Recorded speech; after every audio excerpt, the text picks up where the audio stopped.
قتل ہے، حدیث صحیح البخاری ہے کہ مرتد کی سزا قتل ہے، مرزا قادیانی رب کا گستاخ ہے، رسول پاک کا گستاخ ہے، عیسی ابن مریم کا گستاخ ہے، قرآن پاک کا گستاخ ہے، حدیث رسول کا انکار کرنے والا ہے۔ پہلے وہ مسلمان تھا، اس نے کفر کیا، مجدد ہونے کا دعویٰ کیا، پھر عیسی ابن مریم ہونے کا دعویٰ کیا، پھر مسیح بننے کا دعویٰ کیا، پھر اپنے نبی ذلی بروجی ہونے کا دعویٰ کیا۔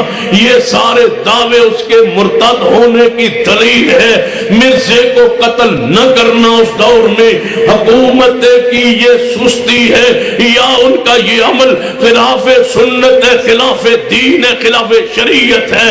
مرزائیوں کو اقلیت قرار دینا جو ہے یہ جناب ان کے ساتھ نرم سلوک ہے۔ یاد رکھیے مرزائی کوئی عام کافر نہیں ہے، یہ ملحد بھی ہے، زندیق بھی ہے، یہ کافر بھی ہے، مرتد بھی ہے۔ ان کی ایک ہی سزا ہے کہ ان کا سر تن سے جدا، اور کوئی سزا ان کی ہے ہی نہیں۔ ملک کو اجتماعی طور پر مرزائیت کی طرف دھکیلا جا رہا ہے۔ آئے روز وزیر مشیر اسمبلی میں بات کرتے ہیں، مرزائیت کے حق میں نرم اور گوشہ رکھتے ہیں۔ تم گٹر بناؤ، سڑکیں بناؤ، موٹر ویز بناؤ، تم بجلی درست کرو، تم زبانیں کھولتے کیوں ہو؟ دین کے معاملات پر جنہیں کو اسلام کا، دین کا، عقیدے کا، شریعت کا پتہ ہی نہیں ہے، زبان کیوں کھولتے ہو اسلام کے خلاف، دین کے خلاف؟ کبھی ہندوؤں کو بھائی کہتے ہو، کبھی سکھوں کے مندر میں جا کے دوست کہتے ہو، اور کبھی مرزائیوں کے بارے میں نرم رویہ رکھتے ہو۔ یاد رکھیے یہ اسلام کا، عقیدے کا، ایمان کا مسئلہ ہے، ہم اس مسئلے پہ کمپرومائز نہیں کر سکتے۔ مرزائی صرف کافر ہی نہیں ہے، مرتد بھی ہے، اور ان کی یہی سزا ہے کہ وہ واجب القتل ہے۔ ان کو اقلیت کی حقوق نہ دیے جائیں، ان کے خلاف وہ آپریشن کیا جائے جو قرآن کے مطابق ہو، حدیث کے مطابق ہو، کہ جو اس مذہب کو اختیار کرے وہ واجب القتل ہے، دوسرا گنجائش ہی کوئی نہیں۔ نبی علیہ السلام دے کول آئے سن دو قاصد بن کے مسیلمہ قذاب دے، تو نبی پاک نے فرمایا سی سناؤ تمہارا مسیلمہ کے بارے میں کیا خیال ہے؟ کہنے لگے وہی جو مسیلمہ کا ہے، یعنی وہ نبی ہے۔ پیغمبر نے کیا فرمایا تھا؟ اگر قاصدوں کے بارے میں یہ اصول نہ ہوتا کہ قاصدوں کو قتل نہیں کرتے، تو مسیلمہ کو میرے ہوتے ہوئے نبی مانتے ہو، میں تمہاری گردنیں اتروا دیتا۔ لشکر اسلام گیا تھا مسیلمہ قذاب کو قتل کرنے کے لیے، جنگ یمامہ کو پڑھیے، صدیق نے کیا فرمایا تھا کہ یہ مرتدین ہے، ان کی عورتوں کو لونڈیاں نہ بنانا۔ عورتیں نظر آئیں، بچے، بوڑھے، جوان، مرد، عورتیں، مکان، فصلیں، جانور، جو کچھ نظر آئے اجاڑ دینا، برباد کر دینا، قتل کر دینا، تاکہ زمین اس پاک ناپاک پودے سے پاک ہو جائے۔ یہ صدیق کا فتویٰ تھا، یہ صدیق کا فیصلہ تھا۔ یہ کوئی معمولی جرم ہے؟ اہل حدیثو تم بھی سن لو، عیسائی یہودی عام کافر ہے، مرزائی زندیق ہے، وہ زمین پر رہ سکتے ہیں، یہ زمین پر نہیں رہ سکتے، ان کو اقلیت کے حقوق حاصل ہے، ان کو نہیں ہے۔ وہ انسان ہے، یہ درندے، وہ انسان ہے لیکن کافر ہے، یہ انسان ہی نہیں ہے۔ کیوں؟ انسان کون ہوتا؟ کلمہ پڑھ لینے کے بعد، مسلمان کہلانے کے بعد پھر گیا نیا نبی کھڑا کرنا؟ کون ہوتا ہے انسان؟